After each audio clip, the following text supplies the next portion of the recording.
2024 has been quite the year.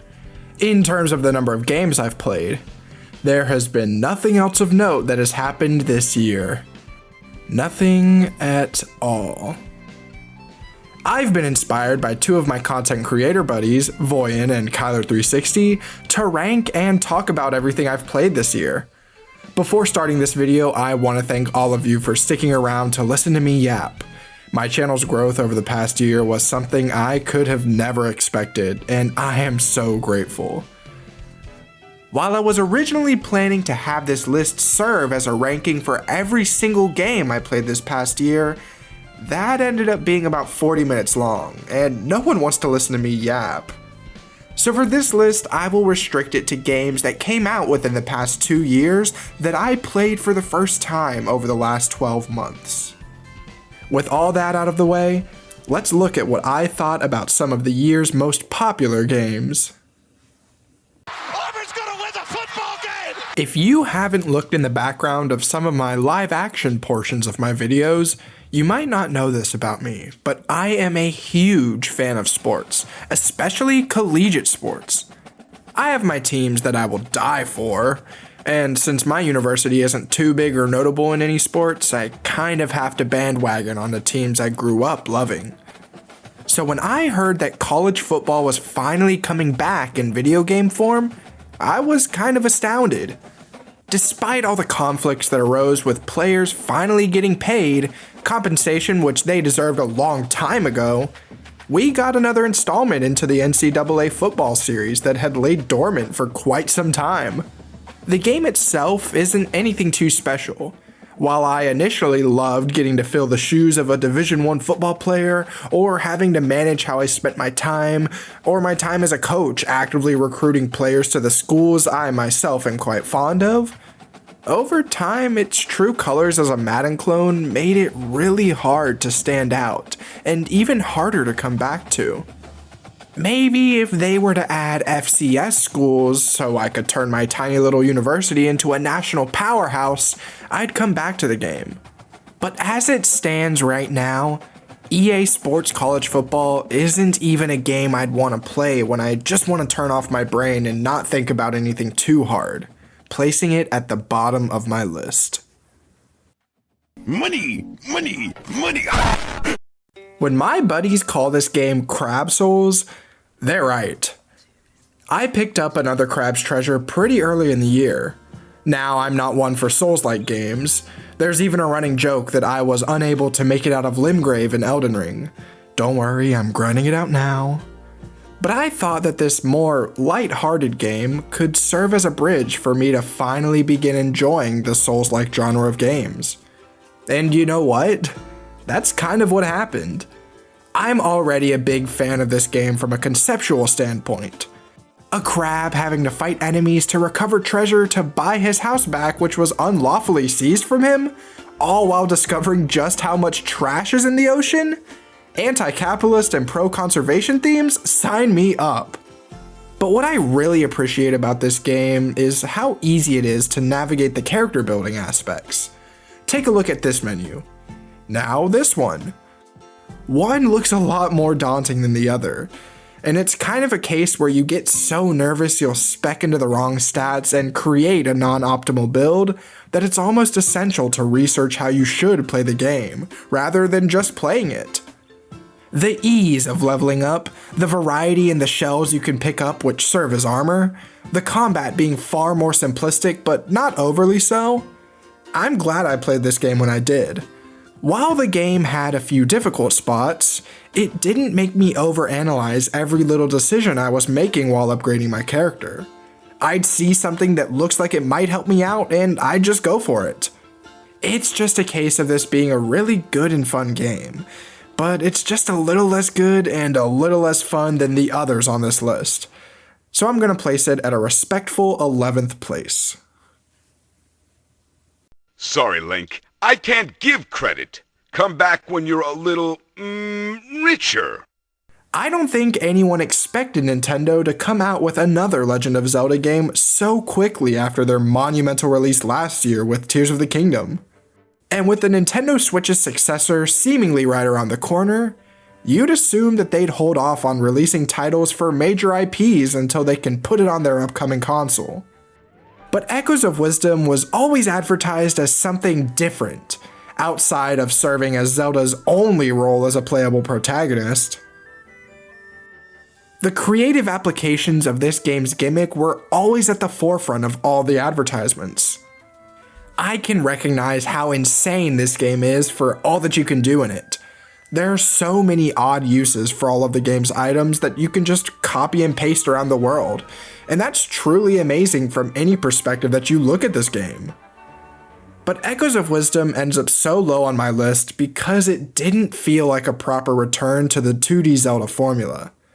Yes, I understand that it needs to stand out, but the dungeons and world traversal feel so different.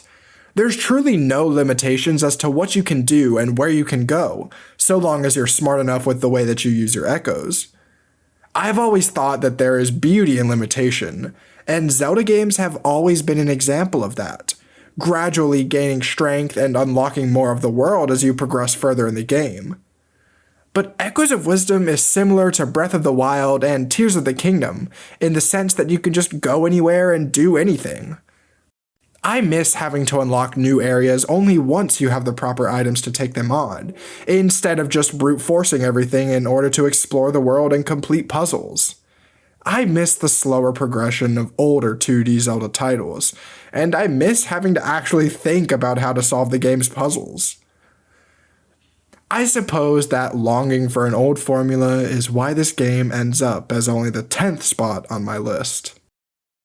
Stop posting about This next game is one that I've been following for quite some time. It was about 2 years ago where I discovered the TikTok videos of a single game developer who was seeking to create a vibrant, unique turn-based RPG, taking inspiration from games like Undertale and Earthbound. While it seemed like the game was never going to come out thanks to the insane amount of features that were getting added in development, it finally came out in May of 2024. Athenian Rhapsody is a truly astounding game that scratches every itch in my brain.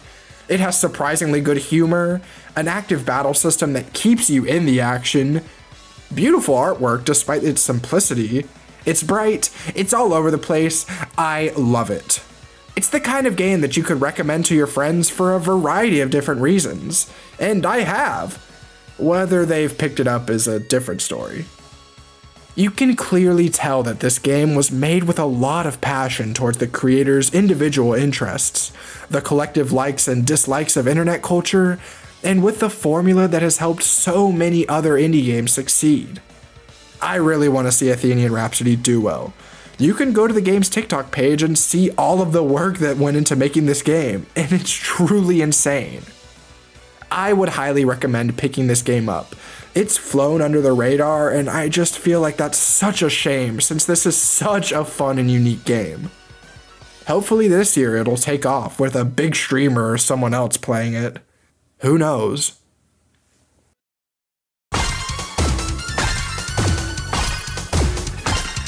That's surprising. Back-to-back indie games? I remember first hearing about Sea of Stars when Gerard the Completionist made a tweet that showed him in the actual game. And from there, my interest was sort of captured.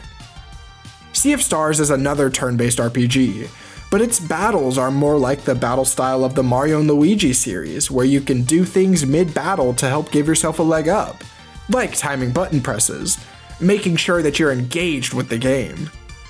The story of Sea of Stars is simply wonderful. I'm glad I was able to get invested so early, because it caused me to sink a ton of time into the game early on in the year. And the art direction, oh my goodness, the art direction. However good you think sprite-based art can look, this game makes it look better. It feels old, yet brand new at the same time, and I find that fascinating. I was really hoping for Sea of Stars to receive a lot more attention than it did, and hopefully a Game of the Year nomination. But come on, not even a Best Indie or a Best Debut Indie? That's kinda shocking. But since this turn-based RPG has also flown under the radar, that's why I'm personally recommending this game to you if you're a fan of the genre. The world exploration, story, characters, art, and difficulty are all things you should look forward to if you decide to play this game. I 100% see myself coming back to play this in the near future, which is why Sea of Stars has made its way to the 8th place on my list. Hey, you're not bad for a faker. And you're pretty cute. What do you mean by that? Sonic! Oh, yeah. I don't think you all understand how impactful the Sonic series has been on my life. Yes, I was a Sonic kid, but I wasn't one who would cosplay and act like the characters from the series. I'd just talk about it all the time and only consume Sonic media. So imagine my excitement when I found out that we're getting an actual Shadow story along with a remaster of Sonic Generations, which is arguably the best and most consistent game to come out of the modern era. Do you know how long it's been since we've gotten to explore Shadow's character and see him as more than a throwaway side character? 18 years. Even though Sonic xoxo was a buggy mess, it gave us arguably the best version of Shadow, and I missed when he was taken seriously. So getting an entire separate sub-story exploring his past and navigating his trauma is something that young me, who was obsessed with Shadow, and old me, who is obsessed with layered characters, can appreciate. On top of that, we get really good level design with some of the best feeling movement that blends the good aspects of the boost formula with the style of movement from Frontiers. Oh my god, I might just be in heaven. Sega really struck gold with the year of Shadow, taking a character that everybody loves and adding even more depth to him, while giving him a shit ton of attention with a movie, side game, animations, and just recently a new racing game showcased him, which was announced at the Game Awards. Why couldn't Nintendo do this with the year of Luigi? My only complaint with Sonic X Shadow Generations is that I wish we got a more diverse look into Shadow's background. Like, why is a Sonic Frontier stage even here? And why was only one stage from Shadow's standalone game featured here? We could have gotten to see him go through Westopolis with a new appreciation for humanity, trying to protect everyone and honor Maria's wish. I also wish that we would have gotten to see a new, unique stage for Shadow to go through, something to show that he's done being held back by his past. But overall, a really solid product, and a really good sign for things to come from Sonic Team.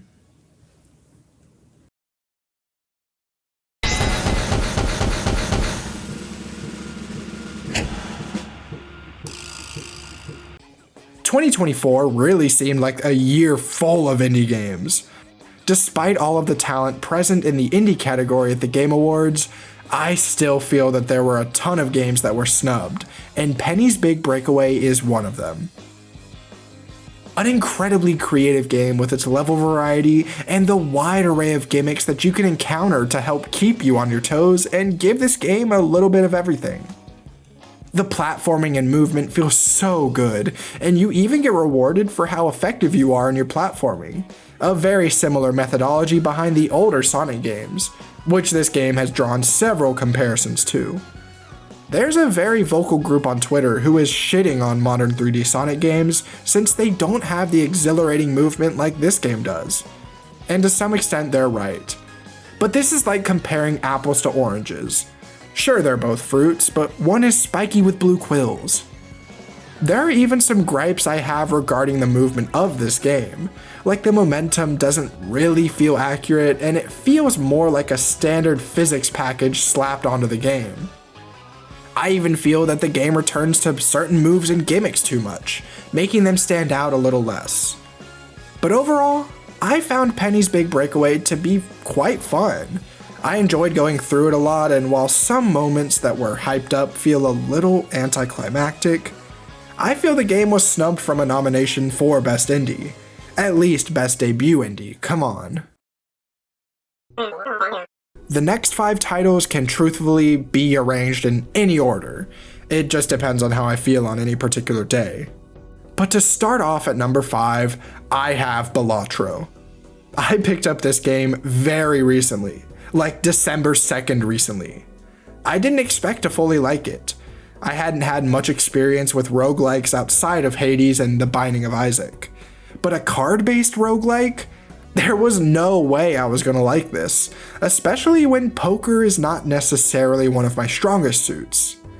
But for some odd reason, I am obsessed with this game. I love the many different ways you can choose to take on the blinds, valuing different aspects of the game in order to win. If you want to prioritize money, you can. Multipliers and hand bonuses? Go for it.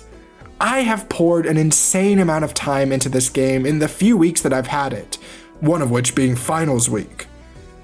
If you don't think that it's your thing, I'd heavily recommend giving it a try, because this has quickly become one of the most addicting games I've ever played. I'm just thankful that it was properly recognized at the Game Awards this year. Ace Detective? Are you stupid or something? More like stupid fat. Speaking of the Game Awards, Persona 3 Reload was snubbed so incredibly hard, it was heartbreaking. Like, how is this not even nominated for Best Art Direction? Best Soundtrack? Full Moon Full Life itself could win several awards. It's difficult to really rank this game because it is a Persona 3 remake. I mean, Persona 3 itself would probably be placed way higher, but since the story isn't entirely new to this year, I can't place it too high up. I hate how the discourse surrounding this game has turned negative so quickly. Persona fans claiming that this isn't a good game despite worshipping it back in February? It's a good fucking game.